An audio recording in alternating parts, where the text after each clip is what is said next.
ওয়ালাসাউফা ইউতিকা রাব্বুকা ফাতারদা, আপনার প্রভু আপনাকে এত পরিমাণ নিয়ামত দান করবেন, আপনি খুশি হয়ে যাবেন।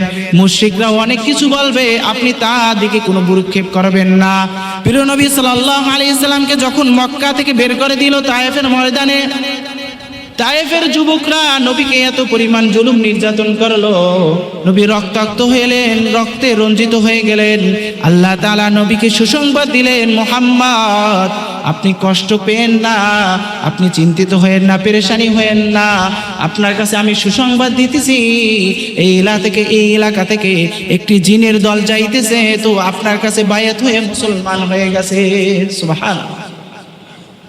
তখন আল্লাহ তাআলা পবিত্র কোরআনের ভিতরে বলেন, কুল উহিয়া ইলাইয়া আন্নাহু ইসতামা'a নাফারুম মিনাল জিন্নি ফাকালু ইন্না সামি'না কুরআনান আজাবা ইয়াহদি ইলার রুশদি ফাআমান্না বি ওয়ালান নুশরিকা বিরাব্বিনা আহাদা।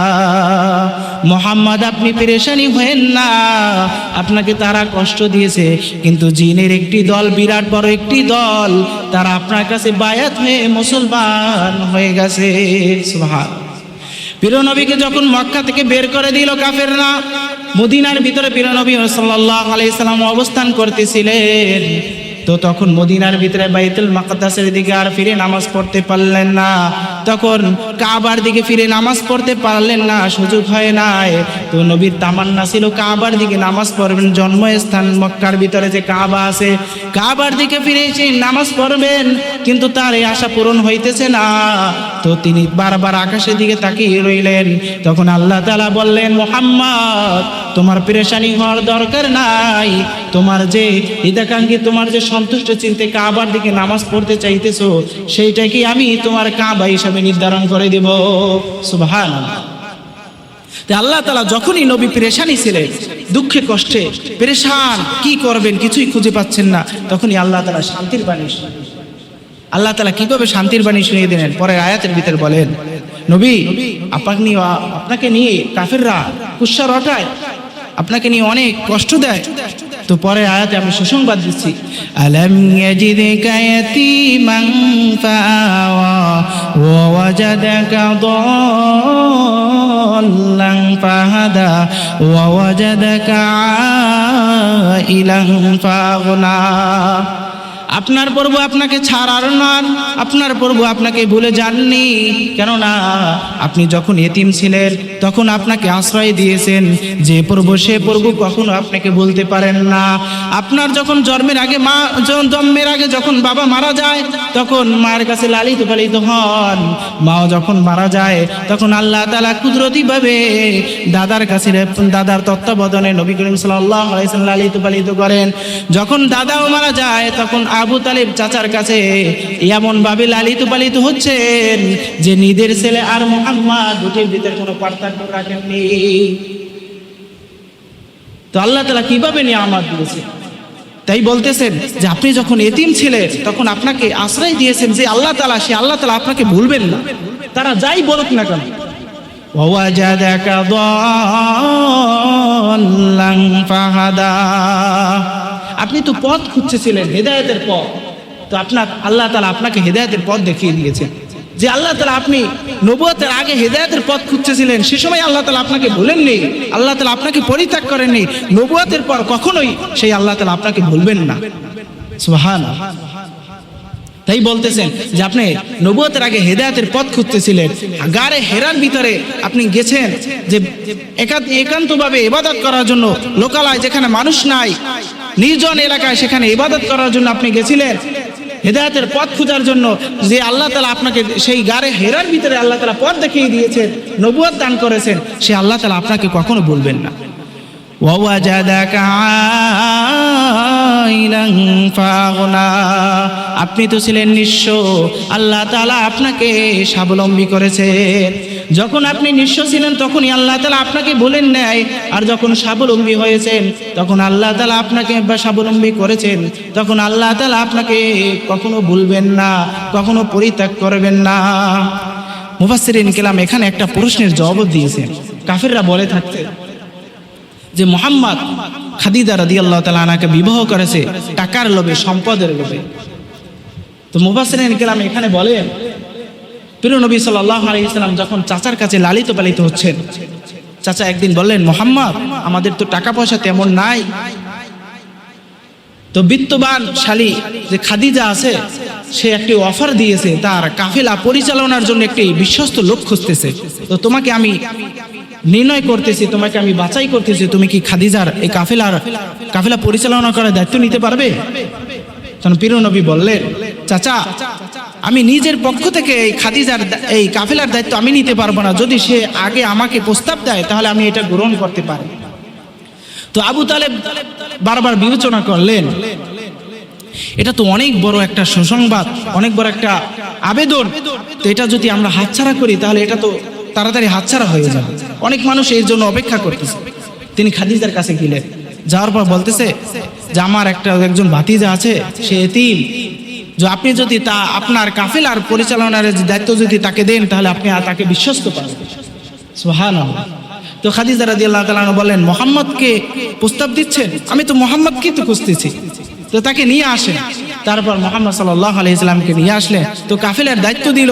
তো খাদিজা রাদিয়াল্লাহু তাআলা যে ব্যবসা করতেন, ব্যবসার ধরন হলো যে ব্যবসায়িক মাল সিরিয়ায় নিয়ে যাবে, তারপর সিরিয়া থেকে আবার কিছু পণ্য মক্কায় নিয়ে আসবে, মদিনায় নিয়ে আসবে। তো খাদিজা রাদিয়াল্লাহু তাআলার কথা শুনে তারপর মুহাম্মদ সাল্লাল্লাহু আলাইহি ওয়াসাল্লাম রাজি হয়ে গেলেন। তো কাফেলার পরিচালনার দায়িত্ব নিয়ে কাফেলা নিয়ে যখন সিরিয়ায় গেলেন, খুব স্বাবলম্বীভাবে ব্যবসা করলেন এবং লাভবান হয়ে সিরিয়া থেকে কিছু পণ্য কিনে আবার নিয়ে আসলেন। তো খাদিজা রাদিয়াল্লাহু তাআলা মাইসারাকে, গোলাম যে মাইসারা আছে, মাইসারাকে জিজ্ঞাসা করলো, মুহাম্মাদের আচরণ কেমন, বিশ্বস্ততা কেমন? তখন মাইসারা এক কথাই বলল, ইনি তো শেষ নবী, সর্বশেষ নবী। পাদ্রী বলেছেন ইনি তো সর্বশেষ নবী হবে। আমি সার সংক্ষেপে বলতেছি। খাদিজা রাদিয়াল্লাহু তাআলা যখন তার গুণ কীর্তন সবকিছু শুনতে পেলেন, তখন বললেন, একই তো আমার দরকার। তো বান্ধবীদের কাছে জানান দিল খাদিজা রাদিয়াল্লাহু তাআলা আনহা যে মুহাম্মদ অনেক বিশ্বস্ত লোক, অনেক বিশ্বস্ত ব্যক্তি, তো তাকে আমি বিবাহ করতে চাই। বান্ধবী বলল, তোমার তো দুজন স্বামী মারা গেছে, তুমি তো আর বিবাহ করতে চাও না, তাহলে আবার মুহাম্মদকে কেন বিবাহ করতে চাও? বলল, মুহাম্মাদের মতো, মুহাম্মাদের ভিতরে আমি এমন কিছু দেখতে পাইতেছি যে হাজারো যুবকের ভিতরে দেখতে পাইতেছি না। সুবহানাল্লাহ। তখন মুহাম্মদ সাল্লাল্লাহু আলাইহি সাল্লামকে বান্ধবীর মাধ্যমে বিবাহের প্রস্তাব দিলেন। তো কাফিররা কুৎসা রটায় যে মুহাম্মদ খাদিজার সম্পদে পড়ে বিবাহ করেছে। যখন খাদিজা রাদিয়াল্লাহু তাআলা আনহার সাথে বিবাহ হয়ে গেল, এবার খাদিজা বলতেছে, মুহাম্মদ, এতদিন তো তুমি আমার অধীনস্থ ছিলে, আজকে যখন তোমার সাথে আমার বিবাহ হয়ে গেল তখন তোমার অধীনস্থ আমি হয়ে গেলাম, আমার সম্পদের মালিক তুমি নিজে হয়ে গেছো। সুবহানাল্লাহ। তে আল্লাহ তাআলা বলেন ডাক দিয়ে, ওয়াজাদাকা ইলান ফাগনা, আপনি তো ছিলেন নিঃস্ব, আপনার কিছুই ছিল না, না ছিল বাবা, না ছিল মা, না ছিল দাদা, কিছুই ছিল না। সেই অবস্থায় যে প্রভু আপনাকে লালন পালন করেছেন, স্বাবলম্বী করেছেন, সেই প্রভু নবুয়তের পর কখনো আপনাকে পরিত্যাগ করবেন না, কখনো আপনাকে ভুলে যাবেন না। সুবহানাল্লাহ। প্রিয় নবীকে শেষ নবী আল্লাহ তাআলা নির্বাচিত করেছেন, কিন্তু কাফেররা তারপর বলতেছে, মুহাম্মদ তোমার কাছে ওই আসতেছে। তো আল্লাহ তাআলা এই নিয়ামত দিয়ে নবীকে সান্ত্বনা দিচ্ছেন, হে মুহাম্মদ, তুমি পেরেশানিত হইও না, চিন্তিত হইও না, তোমার কাছে যে ওই অবতীর্ণ করা বন্ধ করে দিয়েছি তোমার শান্তির জন্য, কিছু বিশ্রামের জন্য, রেস্টের জন্য। তো আল্লাহ তাআলা এই পরপর এই আয়াতের ভিতরে নিয়ামতের কথা বর্ণনা করে দিলেন। পরের আয়াতে আল্লাহ তাআলা বলেন, ফাআম্মাল ইয়াতীমা ফালা তাকহার, তুমি তো ছিলে এতিম, অথবা আল্লাহ তাআলা তোমাকে আশ্রয় দিয়েছেন, সুতরাং তোমার কাছে যদি কোনো এতিম আসে, কোনো নিঃস্ব ব্যক্তি আসে, অসহায় ব্যক্তি আসে, তাহলে তুমি তাকে ধমক দিও না, এতিমকে ধমক দিও না, এতিমের হাতে হাত বুলিয়ে দাও, মাথায় হাত বুলিয়ে দাও। তো আল্লাহ তাআলা ওই যে প্রথম নিয়ামত দিয়েছেন, নবী ছিলেন কি এতিম, তারপর আল্লাহ তাআলা তাকে আশ্রয় দিয়েছেন, সেই নিয়ামতের পরিপ্রেক্ষিতে শুকরিয়া আদায় কি, এতিম পাইলে তার সাথে কঠোরতা না করতে বলেছে, এতিম পাইলে তার সাথে কি কঠোরতা না করতে বলেছে। এই যে মাদ্রাসাগুলো আছে, মুফাসসিরিন কেরাম বলেন মাদ্রাসার ভিতরে এতিমরা অনেক পড়ালেখা করে, তো এতিমদের সাথে যদি আপনি চলাফেরা করেন, এতিমের জন্য যদি আপনি কিছু দান করেন, এতিমকে যদি আপনি কিছু দেন, তাহলে এই আয়াতের মেজদাক আপনিই হয়ে যাবেন। সুবহানাল্লাহ। তো যখন আমরা পাঠকরা যখন এই আয়াতগুলো পাঠ করব তখন সম্বোধন নিজেরাই হয়ে যাবে। ফাআম্মাল ইয়াতীমা ফালা তাকহার, এতিম যদি কোনো এতিম সন্তান যদি আপনার কাছে আসে, কোনো এতিম যদি আপনার স্বর্ণপর্ণ হয়, তাহলে তার সাথে আপনি ধমক দিয়েন না। ওয়া আম্মাস সাইলা ফালা তানহার, আর যদি কোনো অভাবী আসে, ফরিয়াদি ব্যক্তি আপনার কাছে আসে, তাহলে তাকে ধমক দিয়েন না, তাকে বাধা দিয়েন না। অনেক মানুষ আপনার কাছে আসবে, আমি তো খাইতে পারতেছি না, তো আমাকে কিছু দান করে। এই আয়াতের নিয়ামতের বদৌলতে আল্লাহ তাআলা আয়াত নাজিল করেছেন, ওয়াজাদাকা দাল্লান ফাহাদা, আপনাকে তো আল্লাহ তাআলা পথের দিশারি পেয়েছেন, অতবার পথ দেখিয়েছেন, তো এটাও তো নিয়ামত। এই নিয়ামতের শুকরিয়া হলো যদি কোনো ফরিয়াদি ব্যক্তি আপনার কাছে আসে, তাহলে তাকে আপনি বাধা দিবেন না। তো আল্লাহ তাআলা এরকম ভাবে নবীকে বুঝিয়েছেন যে আপনি দুনিয়ার ভিতরে চলাফেরা করবেন, যে আপনাকে যে নিয়ামত দিয়েছে সেই নিয়ামতকে স্মরণ রেখে তারপর আপনি দুনিয়ার ভিতরে চলাফেরা করবেন। তো প্রতিটি মানুষের জন্য অপরিহার্য হলো যে আমাকে আল্লাহ তাআলা যে নিয়ামত দিয়েছেন, যা যা দিয়েছেন, তো আমি খাইতেছি, আমি নামাজ পড়তেছি, আমার ভাই তো নামাজ পড়তে পারতেছে না, তাকেও আমি দাওয়াত দিই। আমার ভাই তো খাইতে পারতেছে না, তার খবর আমি নিই।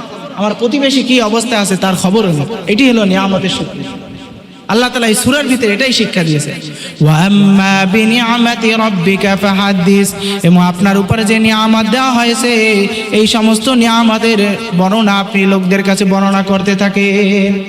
তো আল্লাহ তাআলা এই সূরাটি নাজিল করেছেন মুহাম্মদ সাল্লাল্লাহু আলাইহি সাল্লামের বিরুদ্ধে যে অপবাদ দেওয়া হচ্ছিল, সেই অপবাদের জবাবে আল্লাহ তাআলা এই সূরাটি নাজিল করেছেন, মুহাম্মদ আপনি পেরেশানিত হয়েন না, আপনাকে আমি শেষ নবী বানিয়েছি, এবং আপনাকে আমি এমন উম্মত দিয়েছি যে উম্মত সর্বশ্রেষ্ঠ উম্মত।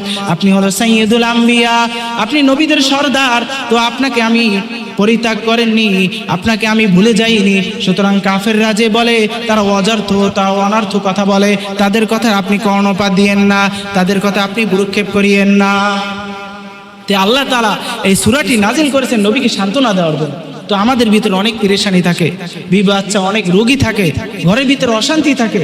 যদি আমরাও এভাবে যদি যখন অশান্তিতে থাকি, যদি আমরা এই সূরাটি পাঠ করি, আল্লাহ তাআলা আমাকে এর দ্বারা স্বস্তি দান করবে এবং আল্লাহ তাআলা আমাকে প্রশান্তি দান করবে, তাহলে অবশ্যই আল্লাহ করবেন, প্রশান্তি দান করবেন। আল্লাহ তাআলা আমাদেরকে এই সূরার অর্থ বুঝে এবং মর্ম বুঝে সমস্ত ইবাদত এবং নামাজ আদায় করার তৌফিক দান করেন। ওয়া আখিরু দাওয়ানা আনিল হামদুলিল্লাহি রাব্বিল আলামিন।